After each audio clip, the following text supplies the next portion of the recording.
नमस्कार, हांव सरितास गोवन रेसिपीन तुमकां सगळ्यांक माये मोगाचो येवकार। आज आमी करूया भेंड्याची भाजी। भेंडे धुवन पुसून शिनून घेतल्या। हे पळयात अशें शिनून घेतल्या। भेंड्याची भाजी करपाक सुरवात करूया। गॅसार हांवें कायल तापत दवरल्या। तातूंत हांव 2 चमचे तेल घालता। तेल तापले तशें 1 कांदो बारीक शिनून घालता।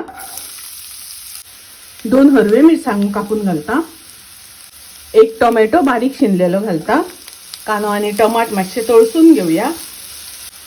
कांदो आनी टमाट तळसून जाले तातूंत हांव भेंडे घालता। चवी पुरते मीठ घालुया। ढवळून घेवया। भेंड्याचे भाजयेक मीठ पयलींच घालपाक जाय। मीठ पयलीं घातलें म्हणटकीर भाजी रोखडी शिजता, भाजयेक उदक रोखडें सुट्टा। झाकण घालून भाजी शिजोवन घेवया। पळोवया भाजी शिजली जाल्यार। भाजी शिजता आसतना 2 वेळा हांवें ढवळून घेतिल्ली। अर्द वाटी सोय घालता। सोय घालून मिक्स करून घेवया, ढवळून घेवया। सोय घालून 2 मिनटां भाजी शिजोवन घेवया। रुचीक भेंड्याची भाजी तयार आसा, रेडी आसा। तुम्ही करात। रेसिपी आवडली जाल्यार लाईक करा, शेअर करा। तशेंच माझ्या चॅनलाक सबस्क्राईब करात। परत मेळूया अशीच एक रेसिपी घेऊन। तोपर्यंत मस्त खायत, स्वस्त राहात। देव बरें करूं।